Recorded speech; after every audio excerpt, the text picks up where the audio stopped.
Well, okay, folks. Right now we have John Mwangi is about to speak from. He's originally from Nairobi, Kenya. He's going to be speaking to us on natural pig farming using indigenous microorganisms, or IMO, on inoculated deep litter system, which is a revolution in agriculture for pig farming. Born and raised in Nairobi City, where no farming was done, his curiosity became about where food comes from. So after high school, he joined a small village community development training center where he undertook a course on biointensive agriculture in the year 2000. Since then, he has attended trainings in India, Nigeria, and selected a food security fellow in the year 2011 and participated in the USA. In India, he went back to India in 2016, where he visited farmers who are doing nature farming, and he learned about specifically the Korean natural farming systems. And since then, he's been practicing and training natural farming using indigenous microorganisms, which has proved to be a real game changer for him. And he is a firm believer or farm believer that soil is the source of nutrients required by any plants. There's nothing to do but nurture the soil. Yeah, I think now is my turn. I'm very grateful for having this opportunity to talk about IMO and inoculated deep litter system. My names are John Mwangi, Ndungu from Kenya.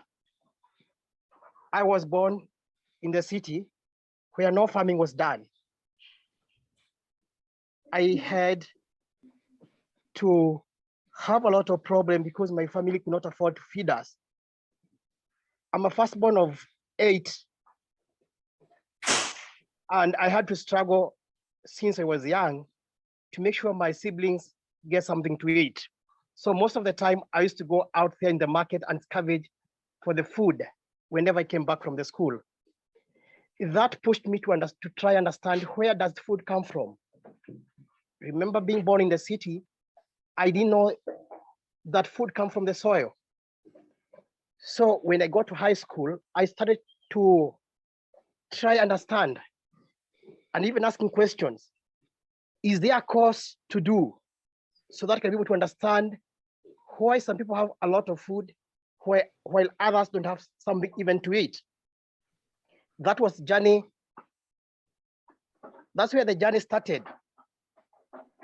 And in the year 2000, I got opportunity to be selected one of the participants of the 6-month training of biointensive agriculture in one of the remote development training center in Western Kenya. That's where I started understanding that food comes from the soil. I was very happy. Even after training, they offered me a job in our neighboring country, Tanzania, but I said, no, I'm going back to the city, our slum, which by then, and even now, is called Kibera, one of the largest slums in the city of Nairobi. I started doing crazy thing, trying to work with the people who can handle waste. By that, I mean the street boys. I talked to them and told them, there's nothing called waste until wasted.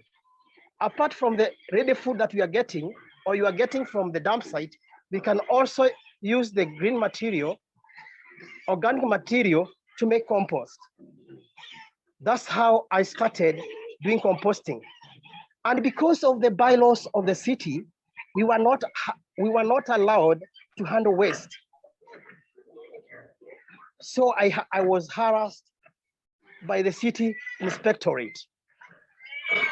They could not understand why I should mobilize people in the city to do waste management. But I had to go to the organizations, NGOs who are talking about food security in the city. We mobilized and we were able to do that.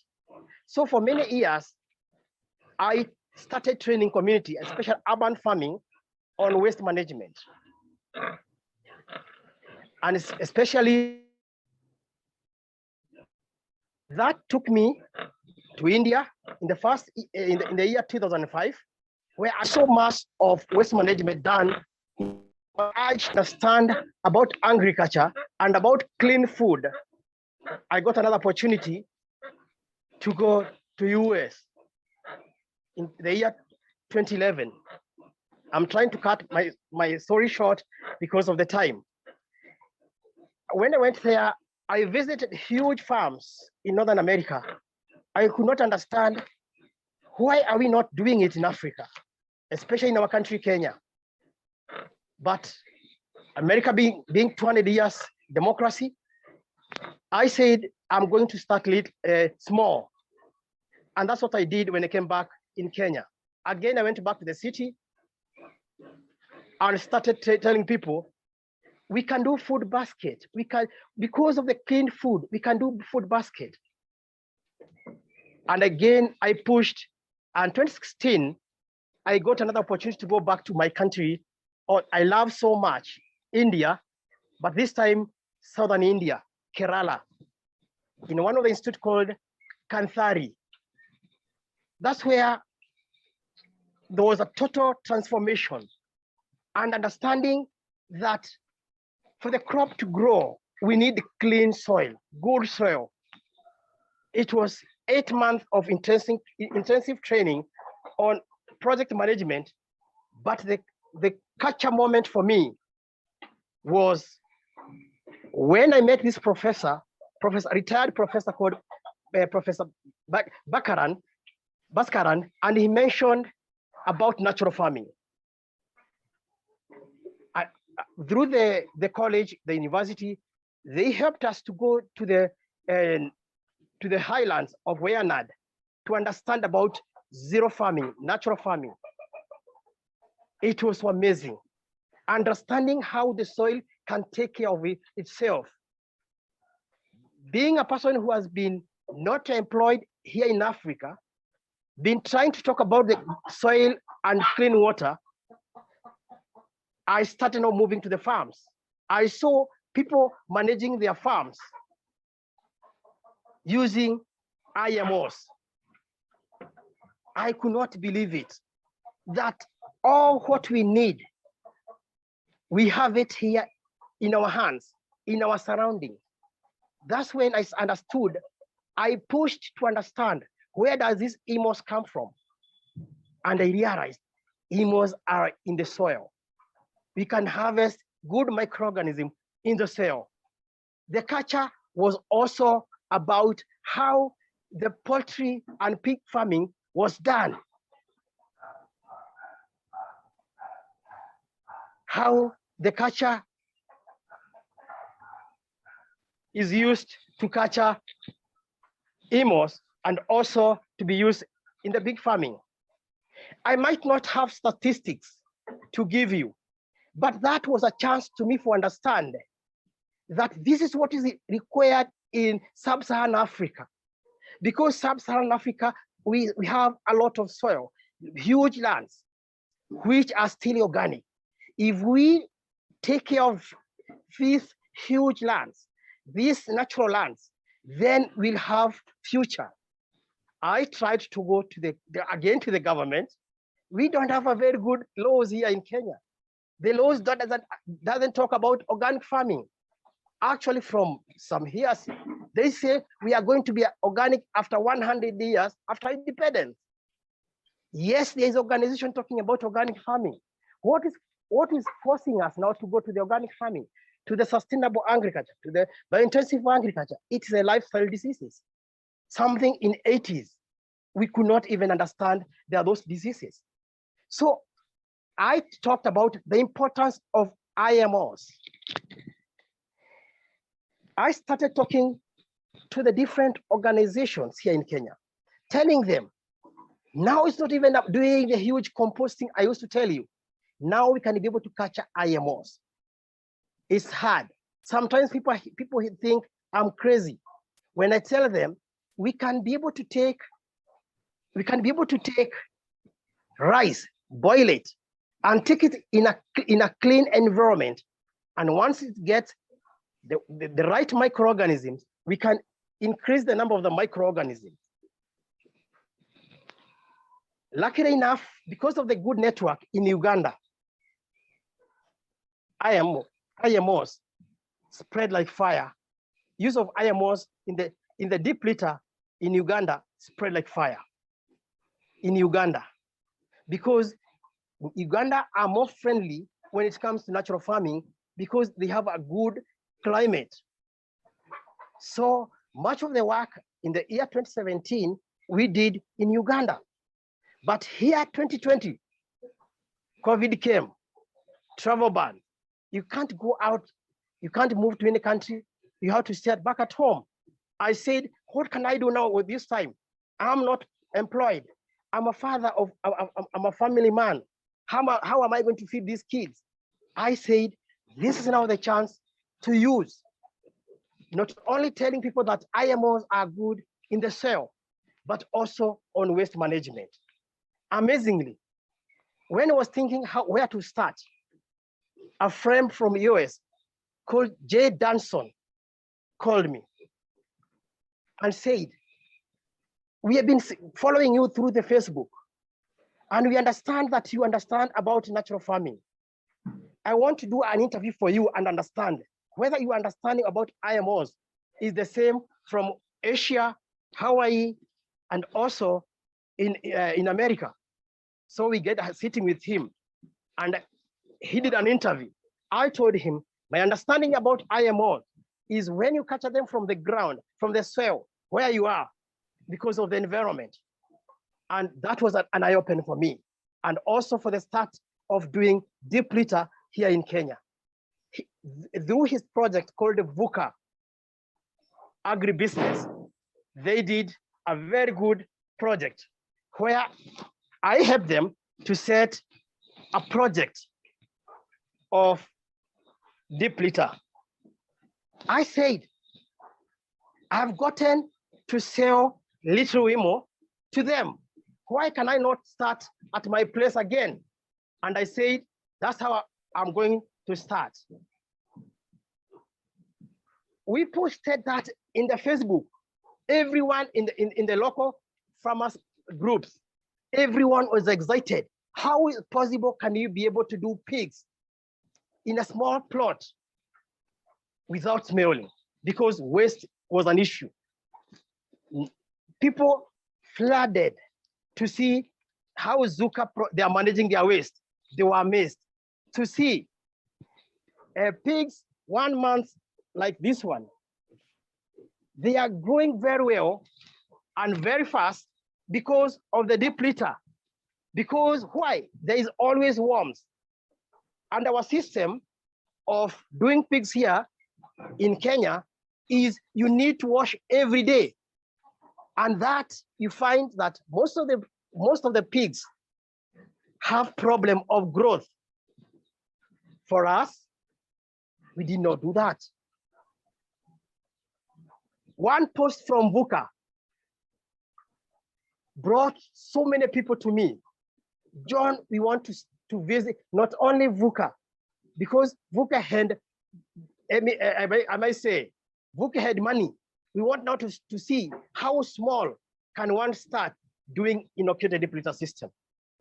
I'm very grateful for this innovation of Master Cho coming up with this technology and the son Sangyong, that you can be able to use local materials to do something even for the poor countries like our country. This is a very small plot. Actually, it's 40 by 40. We have rented, but we are allowed to do the pigs here because even if I can zoom, I'm using my phone, please allow me. You can see there are houses. People are staying in those houses, just like 3 feet apart. And there is no, behind me, you can see those are rooms. People are staying there and there's no smell. This is an encouragement to the people here in Kenya because most people have small plots that they can do a project. Every day, even now, I had to cancel. Farmers wanted to hear my view about organic farming and use of IMOs. I'm very happy. If I could not get this scholarship to go to India in 2016 through Kantari, I could not get this opportunity. Currently, as I am talking to you, West Africa, my friends in West Africa, that's Nigeria, Cameroon, I'm training them how to do IMOs because I'm a total believer that the soil needs clean, not chemicals, clean additives, which can be used to better our soils, which can be used to grow our food, which can be used to do a better environment for our animals. There's no other farm here in Kenya where you can get poultry roaming around in the pig pen. But here you can see they coexistence very well. Why did I integrate the poultry in the pig house? Because once the pigs poop their poop, I don't need to come back here and rake. That is the work for poultry to come and scavenge some worms and some feeds from the pig poop. It is like recycling of waste. So there's no waste. There's no, and the pigs, they are always happy. Currently, we have very heavy rain here in Kenya. It's raining a lot. It's very cold. But pigs here are really enjoying it. I can keep on talking about IMO, IMO and JMS. This is God-given ingredients that can be able to revolutionize agriculture. I might say, we here in Kenya, our government use over 600 million US dollars, or like 6 billion Kenya shillings to buy fertilizer. And yet, even now, our government is asking for donation because people are dying of hunger. For us to get clean food, to get much healthy food, we can only do IMOs. This is realistic. This cannot be taught in our university. This cannot be taught in our university. I must say here, I've heard people telling me, don't talk about it. Don't talk about it. How can you use just rice and brown sugar to control smell? Don't talk about it. This is something that needs to be told to our farmers. It's saddening how the diseases are coming here every day.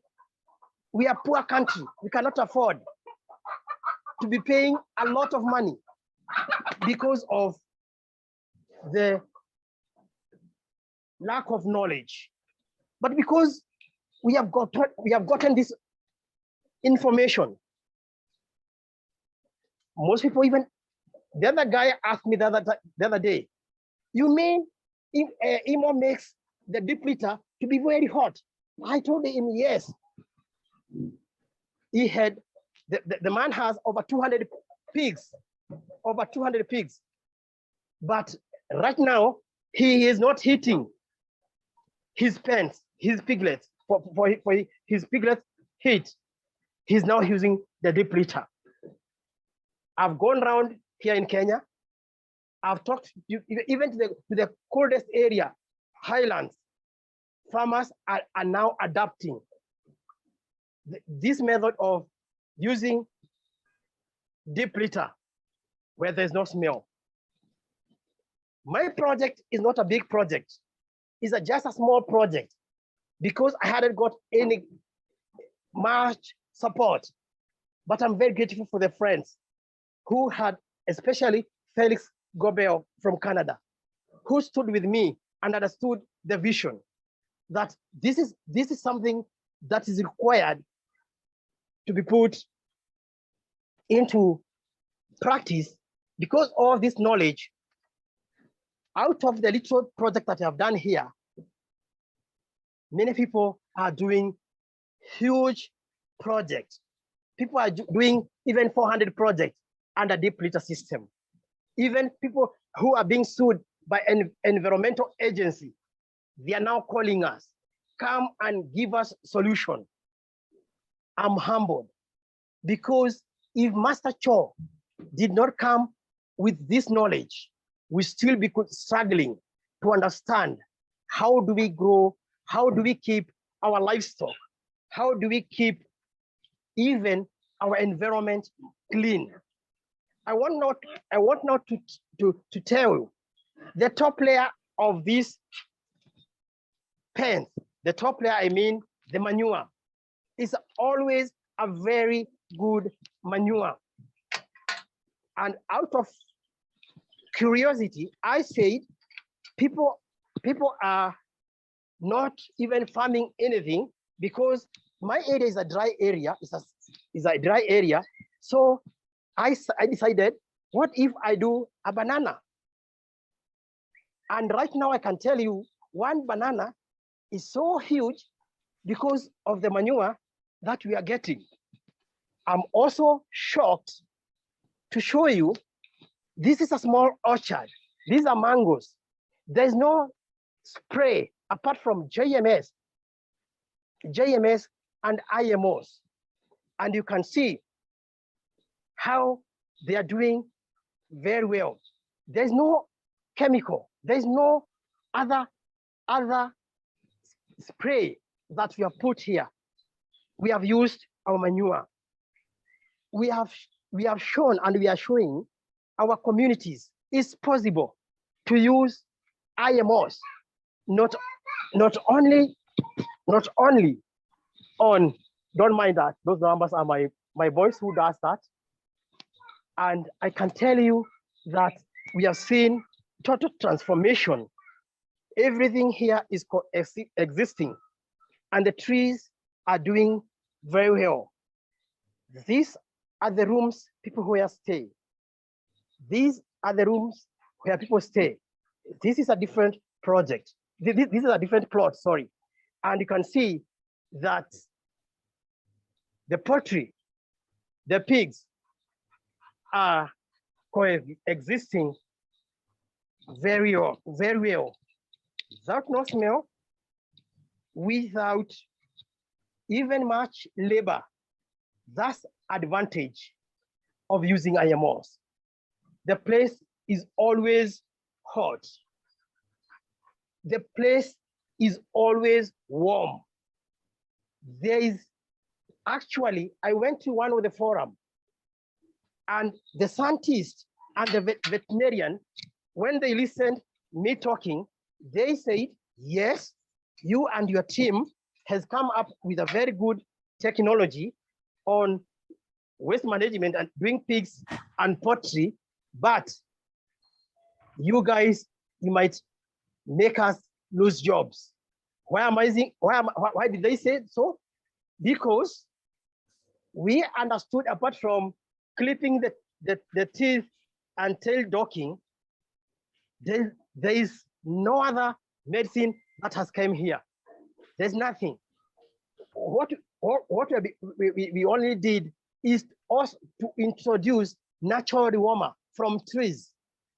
And the natural dewormer, which I also learned in Wayanad, Kerala, India.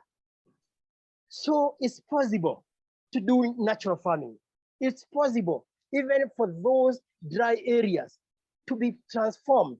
It's possible even for those people in the good areas, urban areas, to practice natural farming and by using IMOs. Or IMOs is food. IMOs is food. So it's not chemical. My urge to the world, we just need these simple technologies to come out of depth. We need this information If I had money, I could at least get a land, put this demonstration in a land, and bring 1 million youths who are coming out of school with no skills to learn about this technology. But currently, I'm only using the Facebook and our small website, Umoja East Africa Fund.org, to talk about IMOs. But here in Africa, people believe when they see. I know if I can be able to get a portion of land,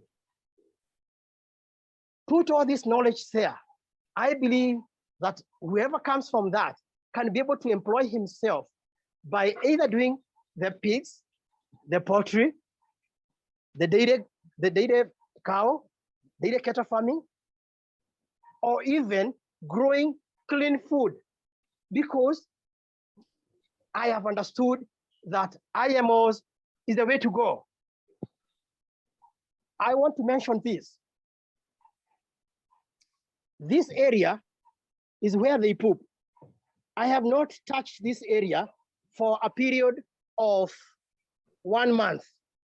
I was experimenting to see whether it's gonna smell. No, there's no smell. That's the wonders of IMOs. IMOs, indigenous microorganism, is the way to go. No matter how people say we need any other additive, plants can be able to get all other traces if only we better our soil. I've seen that with my eyes. I have tested.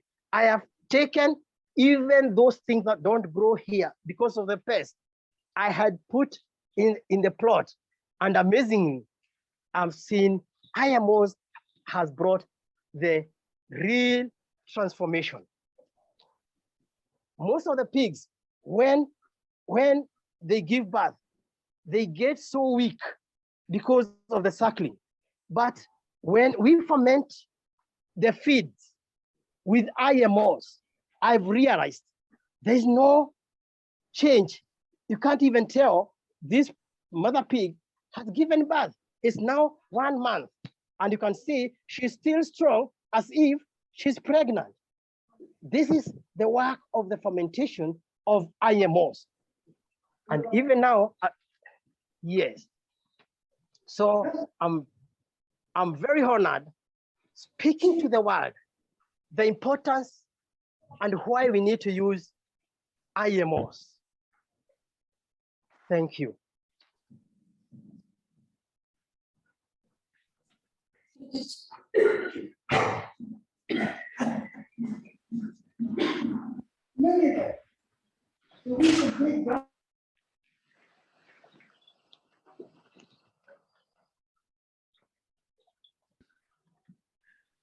Sorry, John. I think there was a little bit of overlap.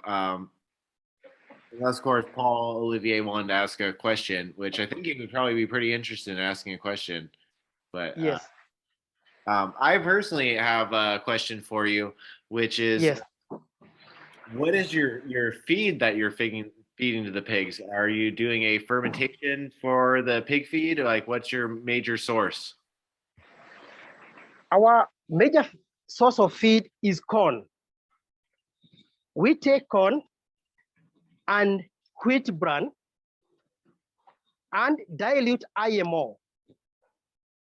And once we dilute IMO, we ferment our feed. So much of the feed that they eat here is fermented. And again, we give our feeds sweet potato vines and banana fibers. That's the gospel that people don't do here in Kenya. They say if you feed your pigs with sweet potato vines, they won't grow. No. We have seen that pigs just need to digest food to be able to grow healthy. If I can show you, I can zoom. This is 6 months old, is now weighing around 70 kg. He has only fed on fermented flour, maize flour, wheat bran, which actually we buy because we don't have a farm where we are farming. So we are buying. If we had our own farm, those are the things that we'll be able to grow. Our own potatoes, our own, our own maize, and be able to cut short the cost. We are on that line. We have a big picture that is very possible.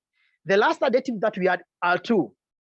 Only the small fish, we call them omena here in Kenya. I don't know how much or fingerlings. I think fingerlings, they're small. And then they are dried and then crushed. That's only what we give. But for the proteins, we don't ferment. And once the mother pigs gave birth, we take IMOs, maize flour, put in a 20-liter bucket, we ferment that liquid.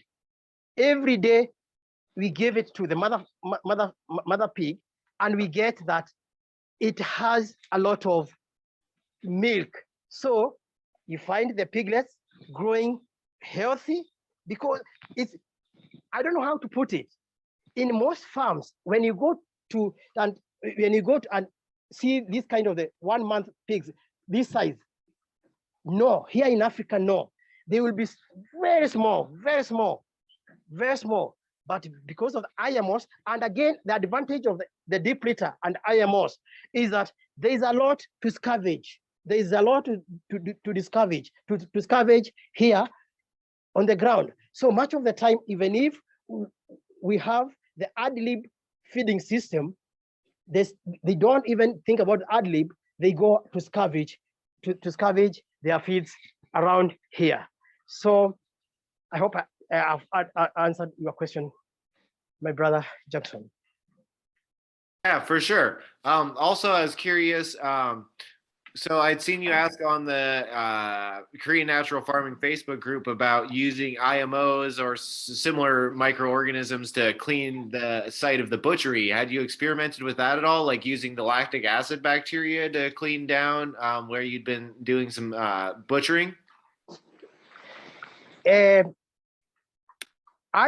sell my pigs to the other people who slaughter because there is bylaws which prohibit us from butchering them at our home. But we have actually, I'm a father of 4 boys, so we have slaughtered one here. And what we did, we used LAB to clean. And I'm telling you, I am confident, and I've seen the results. Even taking the LOAB to the other farms when they're extremely bothering the neighbors because of the smell, and immediately there's no smell. Even few seconds, actually, it's amazing. You don't understand how these things work. Even few seconds, you find that there is no smell.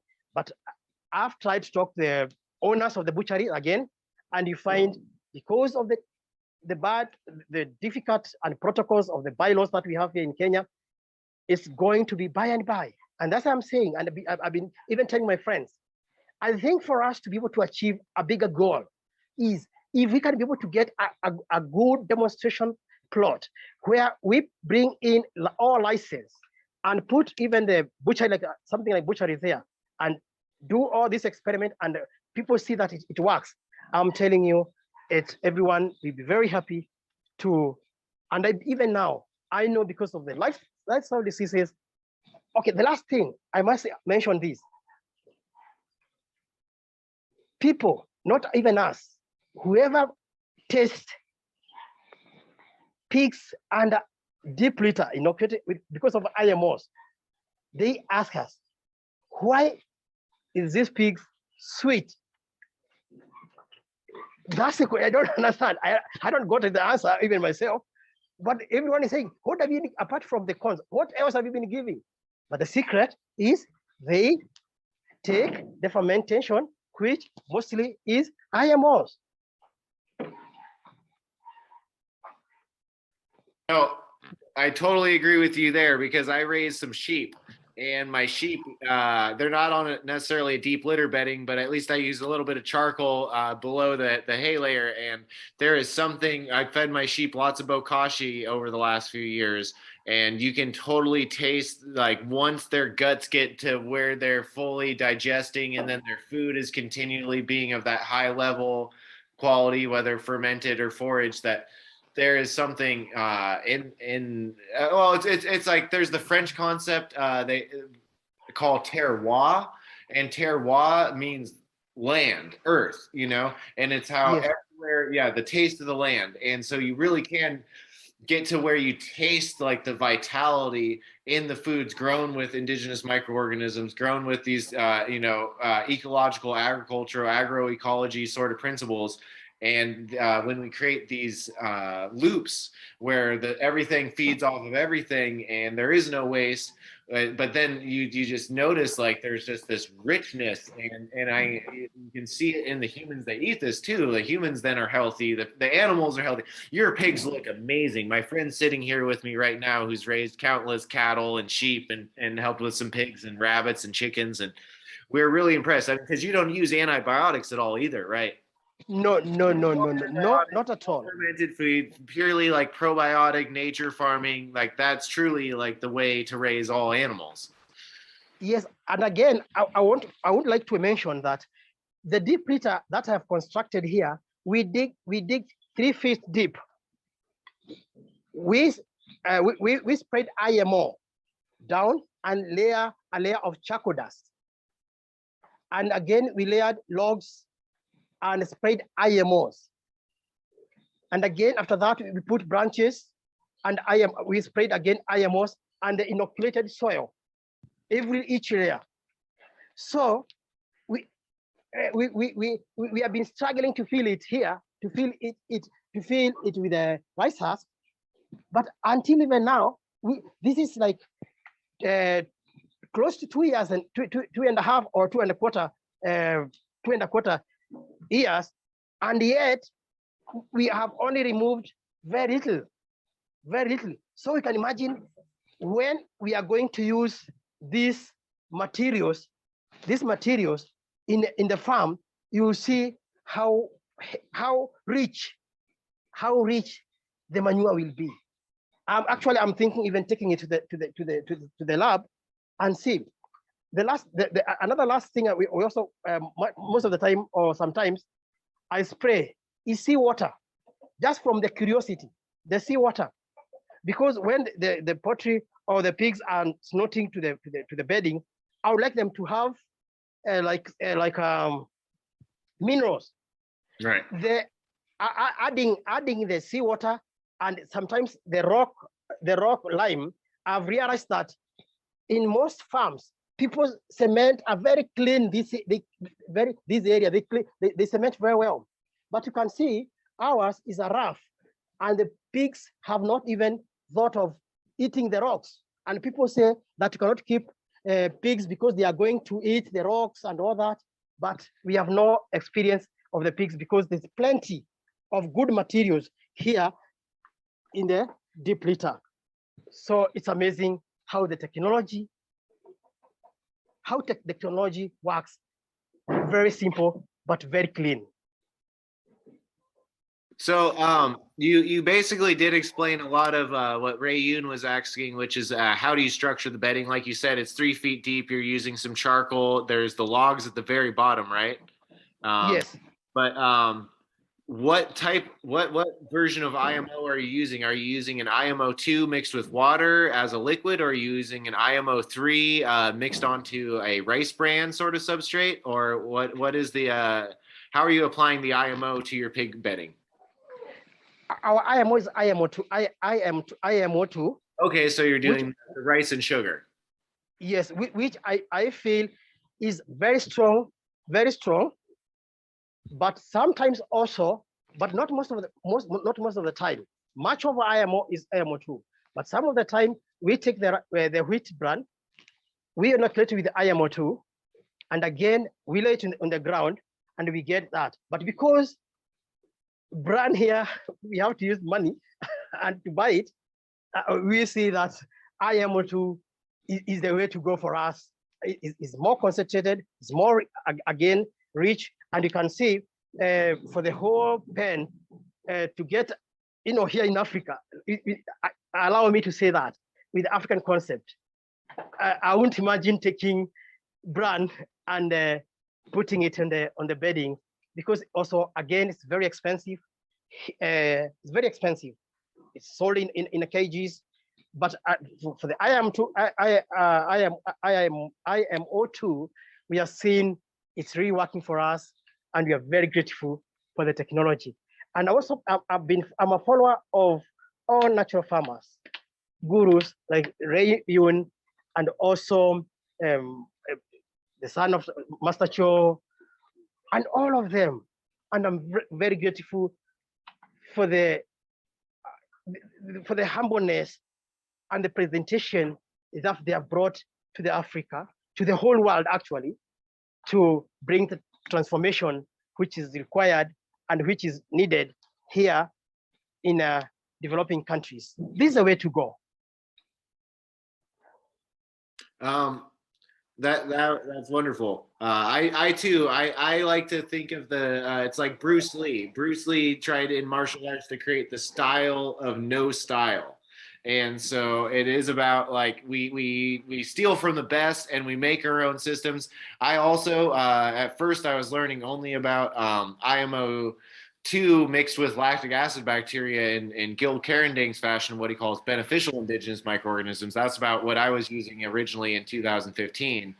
And I've done lots of the forest soil and aerated sort of compost teas that Young Song Cho has helped popularize. And a lot of like pretty much everything I've learned about nature farming is that almost everything works. Like no matter who you're learning from, like all this stuff can be incorporated and blended, and really the more you kind of just see how it all ties back into these same sort of principles. But in terms of, okay, like someone has a more practical question about like food distribution in Kenya. They're curious about collectives and co-ops, farmers and farmers markets, restaurants. How are you tied, or what do you know about how farmers get the food to folks in Kenya? Is it like a lot of middlemen, or is it you able to get the direct relations? That's the challenge. That's the challenge, because we have very few farmers cooperative. All farmers, most of us, we had to buy from the stores. And I mean by this, from the stores, I mean people who have bought it from somewhere. I don't know where they buy them, and then they bring it to us. Why does cooperative doesn't work very well? Straightforward, I might say there is no good logistic put for the farmers to come up together. And whenever they come together, there's no goodwill. There's no goodwill, even from the ministry. You can imagine, like now our country, agriculture sector is given less than 10%. Less than 10%. Even we have not reached to the point of Maputo Declaration where they suggested 10%. So we are still below 10%. You can imagine one extension officer who can be able to bring in this knowledge of cooperative. You can imagine one extension officer managing over 5,000 farmers. It's not possible. So we actually are very grateful for the technology. It is out of the technology, like Facebook, but even like now the meeting that we are currently having, that we are learning. There's other alternative. There's a way to come together, because I believe much of the people who have been following me, they are now either listening and also following my presentation, and or later on, once you put it on the internet, most people we are going to get this, and they will see the importance of us coming together. Like in Nairobi city, for us to be allowed to do agriculture, we had to bring in 159 slums together and demand our rights and say we need to have be allowed to do agriculture in the city. And out of that, we formed a group which called Nairobi Environment Food Security Forum. So it is existing since 2004. It is existing even now. And that's how the Nairobi city became a city allowing people to do agriculture, because not much city people are being allowed to do agriculture. But out of our push, out of activism, out of our advocacy, we pushed that, yes, Nairobi was once a clean city in the sun with a cool water, and we can only maintain that when we do agriculture, and not only agriculture, but a clean and a good agriculture, which I believe is a natural farming. So our good sister Luz and Ndungu, sorry if I mispronounced the last name, for the Philippines, she's the founder of Gonda Natural Farming over in the Philippines, and she asked, did you design that pig pen on your own? Yes, I was expecting that question. Because in a natural farming, there's a way of us doing the building. Yes, I designed this. Why? The reason, the plot that we have rented behind us is another plot. So when we are doing the building here for the pigs, is that we would take care not to take our water to the other side. So we had to take care of our water, and that's how we have been able to harvest that water and put it in the tank, which later goes to for the pigs and poultry to drink. So I missed a step on when building this, but the reason is because behind that wall is neighbor who cannot allow us to do anything, like maybe getting our water, our rainwater to his place. And again, on my right, on this other side, is another neighbor. So we are talking about small portion of land, a very small plot of land, which is like 40 by 40, or 40 by 80 plot, which we had to manage well. So that's why you can see even our roofing, we had taken all our water back to our plot, not to the neighbors, because we can also be sued doing that. This is a very small plot, but when I'm training other farmers to do, like if you can be able to, I immediately don't have that, but that photo for them VUCA, but if you can be able to see, like VUCA, we had given them a very good design, which has been trained by people like Chris Trump and also Master Cho. So how many inches of rain a year do you get in where you are in Kenya? Actually, we have two seasons, one in April and one in late November and December. And then, yeah, we have two seasons. We call them season. One season is early in the April, and then again we get another late November. Like now, currently in December, we're having rain. And being a firm believer of recharging our Mother Earth, I've been trying to make sure there's no drop of water, even though we don't have much finances. We make sure there's no drop of water that goes down without recharging or stored, because water is important right now, and even in future. I'm a believer that we need to save water and collect as much as we can and plant a lot of trees where we have space. Yes. Well, so I hope you get this, even if it's going to be like 1:30 in the morning, 2 days from now for you, that we have this really great speaker, which will be Saturday my time. So I guess that'd be like Sunday night or Sunday early morning for you, named Walter Yenna, and he has done so much work on learning about the way the microorganisms make the carbon in the soil. The carbon in the soil is what enables the water to actually be stored, and how then that prevents the forest fires, that prevents the catastrophic flooding. And so, yeah, just afterwards, I'll for sure try to make sure to send you this talk, even if you aren't able to see it live, because it's really fascinating the way that it is that microorganisms basically enable then the plants to hold the water, but then the more the canopy grows around with the trees, and even if you just don't cut the grass or whatever, the way that the soil stays in such a state that it actually holds that water instead of it all just eroding away. Like, I don't know if you know much about Masanobu Fukuoka, but Masanobu Fukuoka felt that all deserts were man-made.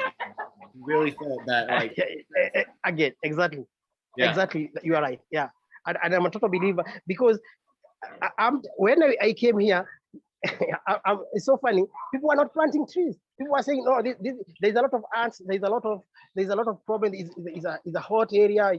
Trees cannot grow." And we say, "No, let's plant trees."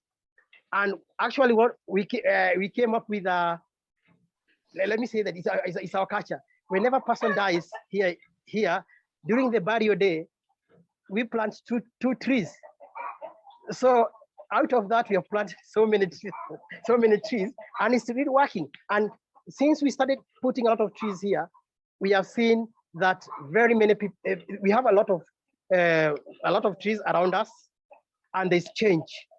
Even the pattern of rain now is changing. So we are getting much rain compared to 10 years ago when we are getting. But we use our local way of doing it, of saying whenever a person dies, then we plant two trees, and it's really working. So it's up for the communities to come up with ideas, and also listening to the old people. Listen to the older people. What were they doing? How was it on the ground? How are they raising pigs? How are they raising poultry? What are the things that they're using? Because we are using a lot of money to create and manufacture diseases from food. So I'm a total believer we can be able to redo that, because if it's a human creation, human then can be able again to redo it and at least save the humankind. Yes. So okay, I have a question then for you. What do you know? What can you lay down on us about traditional African farming? Yes. One of the African tradition, although maybe later I can also do that to you, is a very basic one is if there were worms, like now in the maize field, what they used to do is they only used to take soil from that farm and mix it with ash, and then that soil and ash used as a suffocant to suffocate that worm. So those are the things I've been learning from the old women, who, especially because here in Africa, you find that most of the women are the one who does a lot of job. And again, another system is like to fight for the down mildew. I talked to some old farmers, and they told me they used to travel a long distance to go and fetch clean soil from either forest, and come, and then they put that soil in the furrows where they're planting things like either potatoes, and even the remaining old people, that they have kept that tradition, whereas our people our age, most of them, what they are doing is to go and get pesticide or even fungicide in the shop. But you can still tell there is a huge difference from that old mama does, that grandma does, of going to the forest, of which sometimes like now, some of them they are those near the forest, the remaining reserved forest. That's only people who have been doing that. But most of the people, there's a lot use of chemicals, especially for weed killing and also for the pests. But there's still other people. There's still a lot of information that we are gathering in from the old society to show us the way on how they are doing it, and we are learning a lot, because as mentioned earlier also, or what we believe in is we learn from the nature, because nature helps us to understand what is required in any setting.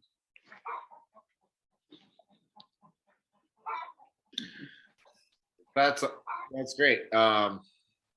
We all, yeah. I mean, that is at the end of the day, it is every bit of food we eat comes from photosynthesis, you know, and we're in this era where there is so much what is passed off as food that has no nutritive value, but we're kind of like there's the folks with all the money and all the technology that are trying to lead us further down this process and synthetically organized and modified path, and then there's the path where we realize that, like, how do we actually achieve human health, how do we achieve animal health, how do we achieve soil health? It's all the same thing. And yeah, I mean, the wisdom of the ancestors, that's really what it comes down to. Like we're at this really weird time where we can use certain like amounts of like science to show us, but what science is really showing us is something that we should have never forgotten. Exactly. And there's a quick question that was asked. Much of the vegetables that grow natural here is much of the vegetables, we have our own indigenous vegetables, mostly is amaranthus, black nightshade. Then the others have our local names, but they grow like weeds. And because of the life disease, most of the people have now gone back eating the local vegetables or indigenous vegetables. And one of the talk that I'm going around telling people is, yes, you need to eat local vegetables, but grown in a clean soil. And again, because it goes around, and how do we maintain ourselves? How do we take care of ourselves? So there's plenty of people call them taro or arrow. Here we call them arrow here, arrow roots, and there's plenty of them here. And you can see that there's a lot of vegetables, if grown well in good clean soil, that can really help our communities to grow healthy in a clean clean community and in a clean society. So for me, understanding of natural farming, getting to understand about natural farming, networking with all people, even those I've not mentioned, many of them out there, I've learned so much that we can be able to transform our degraded soils, because most of the soils, as we are talking right now with you, they are now in ICU because of the much use of chemicals, and not only chemicals, but also chemicals because of the weeds. You can imagine the problem. When we are growing in 80s and 90s, we didn't have cases of cancer. The reason, much of the food that we used to eat then was either cooked bananas or boiled bananas, cassava, arrowroots, sweet potatoes. But because of the, people have gotten money, there's a lot of food, classy food, which I mentioned again. Much of them, myself, I witnessed a farmer spraying pesticide 3 times a day, and takes it to the market. And you can imagine, and I've seen pigs here in Kenya grown with hormones. They're being injected hormones to grow fatter and smooth. And again, I'm telling people it's possible to do it without using antibiotics. So again, I might say that we are out here to talk about clean food, clean soil, clean water. That's going to lead to clean environment. And once we have a clean environment, then the humankind will be able to live in a good environment, which is required. So not so much is required. It's only a small understanding of what do we do, and then we get answers from the nature, because all answers for the environment are in nature, not even in a bigger way. My understanding that though, that the nature has answers for us, what is required.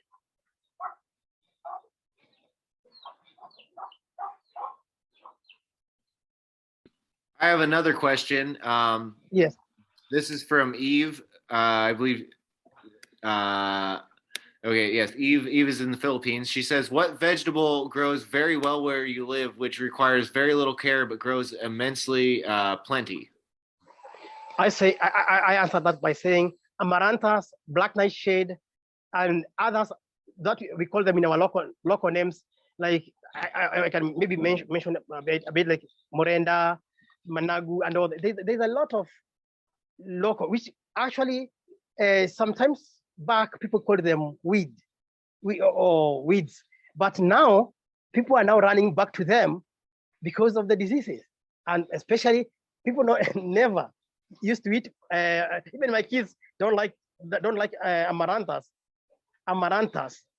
but now in every diet here at our home, we must put amaranthus because we have realized the importance of amaranthus. And amaranthus even now, they just require little rain. Then a week you see them sprouting, so they're naturally growing. And I also I use them to feed them because most people throw it away. I use them to feed my pigs. I go and ask them, "Can I take this weed from your farm?" And they say, "Okay, all right." And then I take them and then put it on my pig pen, and my pigs fed on them. And you find maybe that might be the secret of even having a lean meat and very sweet meat. Yeah. Yeah, for sure. I mean, the amaranth family is a great family of plants, and I have at least growing as a weed around here. The smaller varieties that we call dock, yellow dock, curly dock, both grow where I live, but I can see that there is great potential in that as a food crop. Like, okay, so just a little personal note, like one of the ways I first got into this was about 2008 when there was the global food seed bank being built in Norway. But then you looked at who the sponsors were of the global food bank or of seed collections, and it was Bill Gates Foundation, it was Syngenta, it was Monsanto. Those are the last people we want stewarding our heirloom food varieties, right? And then so since then I've learned that like as Bill Gates, for instance, has tried to push, GMOs and chemical agriculture under the guise of philanthropy on Africa, that basically like it's trying to replace over 2,000 indigenous food crops with 8 genetically modified plants that are able to sustain lots of Roundup and stuff. But that is not the direction we want to go, right? We want to be stewards and cultivators of these heirlooms. Exactly. And in 2004, there was that organization going around in Africa collecting all indigenous plants and storing them, as you mentioned, and they came up with a write-up called Prota.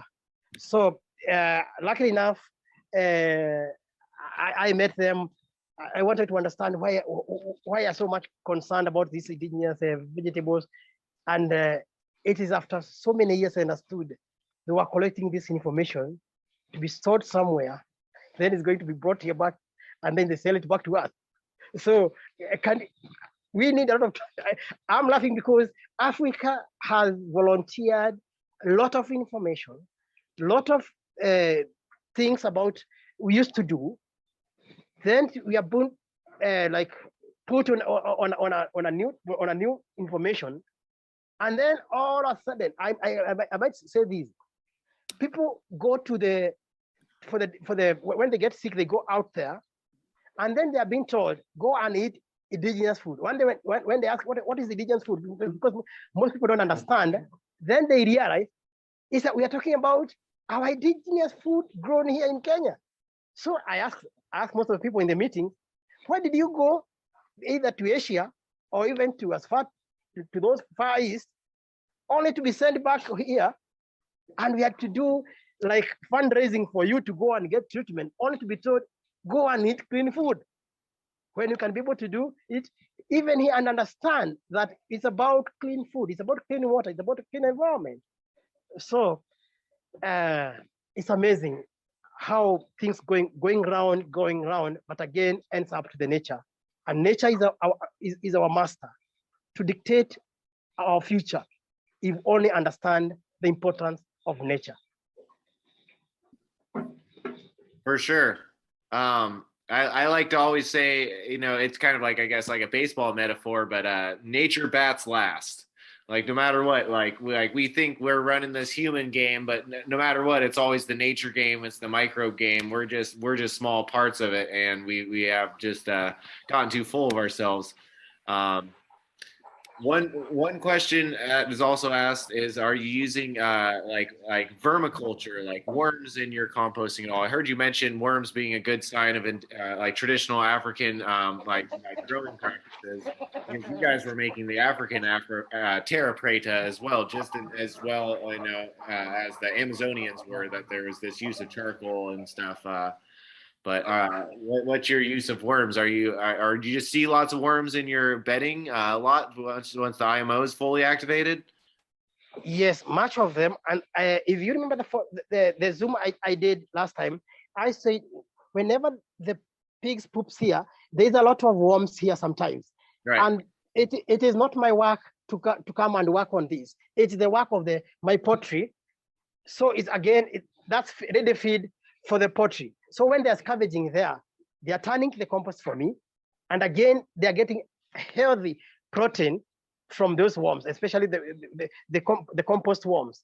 So, and even sometimes earthworm. Remember, our pen is not cemented. So right. there's a lot of microbial activity directly from the soil happening even now as we are talking.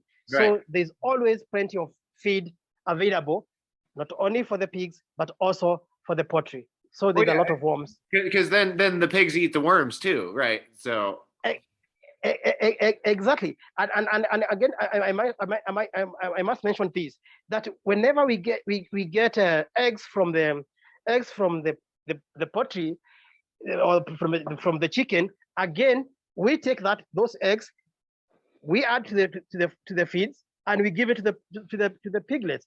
And if you can see, these piglets is 1 month, and you can see how big they are, because we are using the local knowledge, and the local knowledge is we are not using so much, but we are really getting, like now, the eggs from the chicken to feed our piglets, and they're growing healthy. No antibiotics, no injection now and then. That's the difference from us. So these two comments aren't necessarily questions. They just kind of tie in together. Paul Olivier, who had spoken before you on closed loop waste transformation farming, he mentions that you could be collecting the pig shit every day if you had an aquaponics setup. And then Luz from the Philippines, she says that you could make a water catchment inside for a little pig pond, but just a suggestion. But then that's where, again, if you had the pond, you could have the fish, but then I guess maybe the pigs would eat the fish and you wouldn't have fish anymore. So what I mentioned again, we are utilizing the small plot that we have here. Yeah. And not only the pigs are staying here, but even us, we are staying here. So it is a small space that is available that you are utilizing. So the first that we have put in is the poultry, and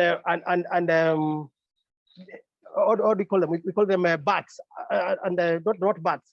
We call them ducks. We call them ducks and ducks, because again, everything is eating the leftovers from each other.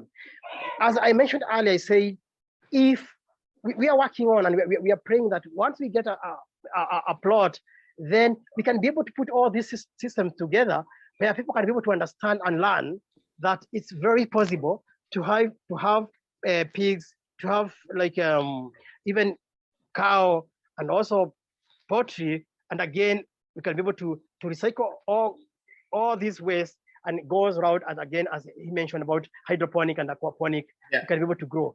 And because I'm a believer, there's nothing called waste until wasted.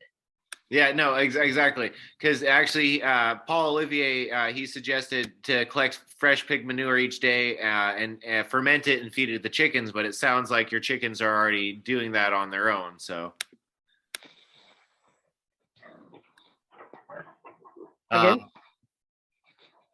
again, sorry. Just that. Paul Olivier said he clarified. I suggest it would be better to collect fresh pig manure each day, fermenting it, and then feed it to the chickens.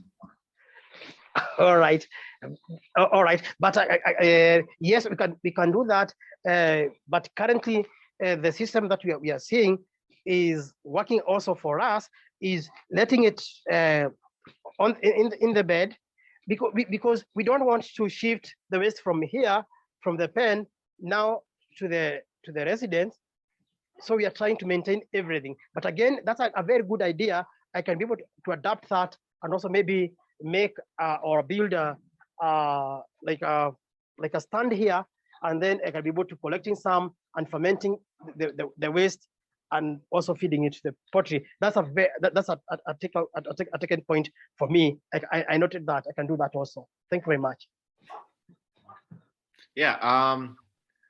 I don't know. I mean, in the last 15 minutes, do you have anything you really like feel like sharing?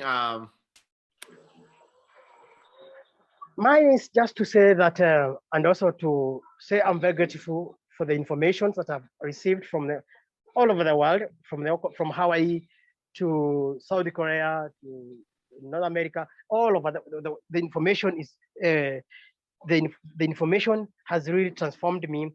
And again, I believe there are people out there who are well wishers, people who can be able to give this information that I have can be spread on to other impoverished areas here in Kenya and in East Africa and in Africa in general.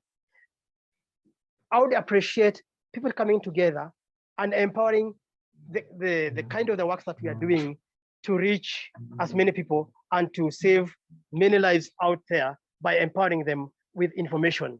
Because what Africa requires now is not handout. What Africa requires now is a hand up.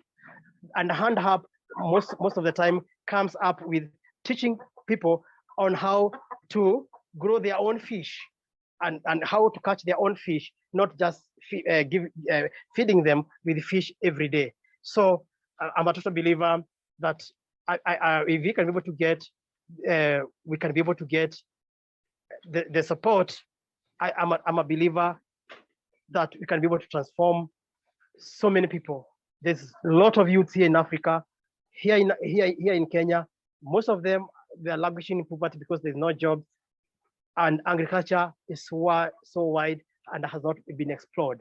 So I'm very grateful having me here and also giving me the time. I'm very humbled to talk to you people, all my friends. I'm very grateful for the encouragement that you have given me, and I keep moving because I believe in keep moving.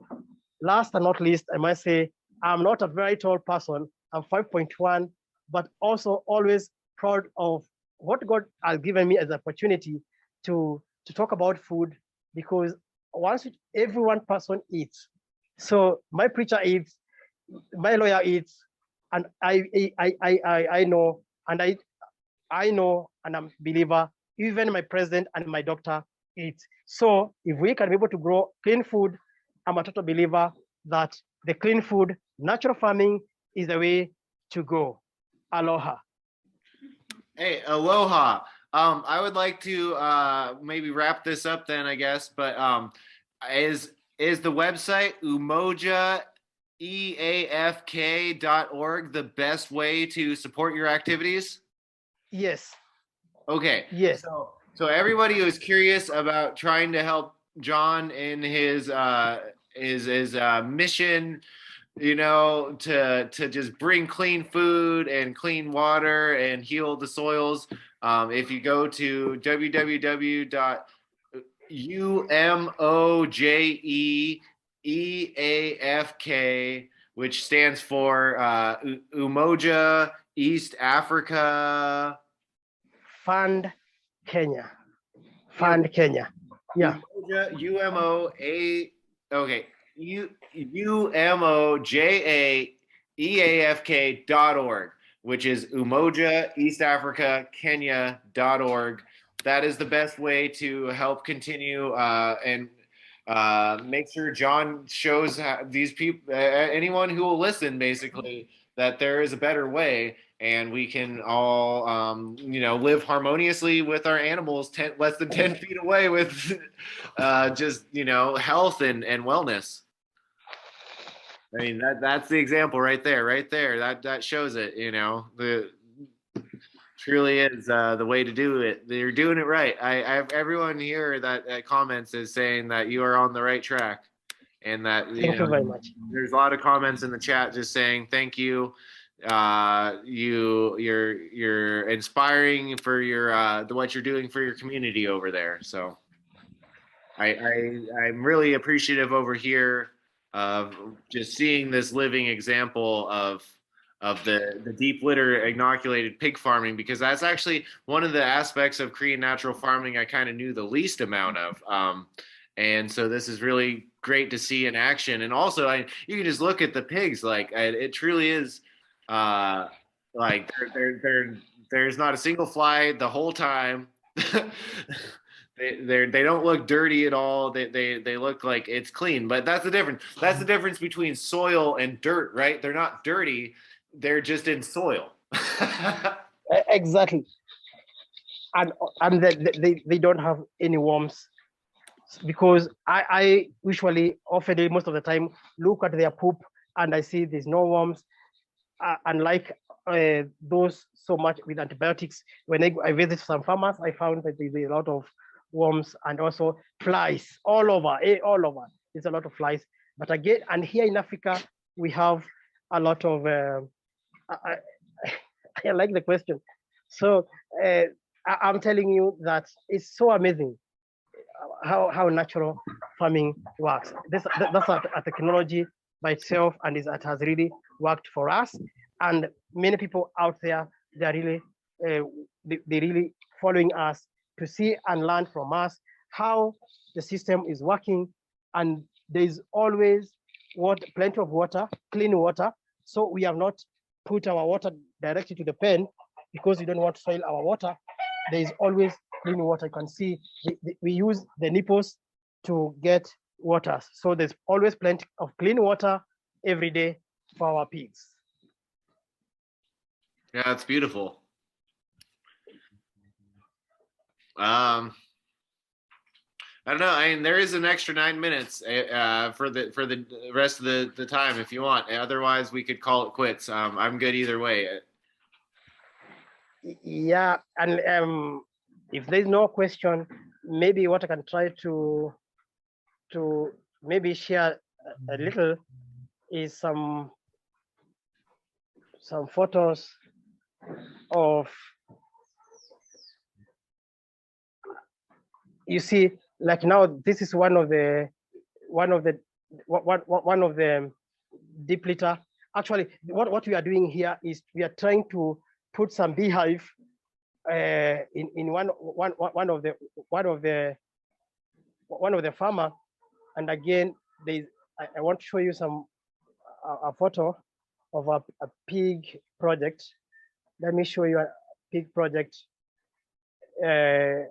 recently.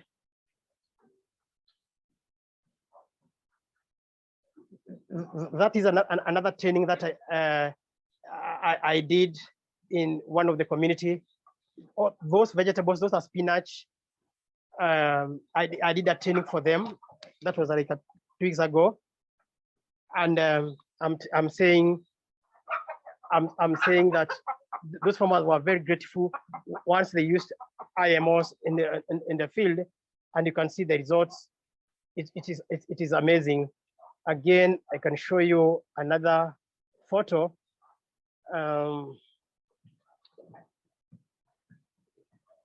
Yeah, you see that photo. it is one of the farms I visited recently. I found it is cemented, and then they were washing every day, and then the pigs were jamming themselves, themselves and pushing themselves in a corner to generate heat. And that day, I collected, 3 of them were dead, and the farmer was so much disappointed. I told him that with the deep litter, you can see there's a way of protecting your pigs, and we are now in a talk with him to have him again. That's another farmer whom I met. I helped him to have a deep litter, and you can see how actually that area is a very cold area, and now you can see the pigs. This is the photo they sent the other day, and they were telling me they can't believe their eyes. The pigs were shivering, but within 2 weeks, actually a week, less than a week, they are really happy, and even the skin, they have really changed. So I can continue showing amazing photos that we have taken in the field. It's so amazing. I thought I had some photos from VUCA, and I may say, actually, that's my 2 boys. We were given that banana by one of the farmer when I visited him as a thank. He was very thankful because of me introducing him growing his food with IMO. So she decided to give us that banana to bring it to my family. So those photos are evident to show that IMO really works for us, and IMO brings a lot of transformation. And again, that's me in my pig pen, and again enjoying the day every day. And it's so amazing. We never thought it would be this way until when COVID came and said, then we have to stay at our home. And we are seeing the results of us doing it, because I no longer come here and turn. Now it's the work of the pigs to turn, and also the poultry. And you can see again live the pigs. It's raining, it's very cold. In other farms, pigs are now in the corner to get heat, but now these are enjoying because it's a reality. The deep litter really works. You can see how they're really enjoying it. So it's amazing. But if I would have time to maybe go to the other farm, you can see the pigs now. They might be in a corner because it's very cold, and that's why I'm also wearing a pullover. We should not wear pullover here in Africa, especially in Sub-Saharan, but it is really, I'm humbled to have this opportunity and to show the small project, the small niche that I'm doing towards the Mother Earth, and to help the humanity. Thank you. Well, I would like to thank you very much for joining us today. You were the last speaker of today, and I know your morning is just starting, but I hope you can join us tomorrow and the next day. And yes, I will definitely be in touch, and I would love to continue talking with you in the future. Aloha. I'm very grateful. Thank you very much.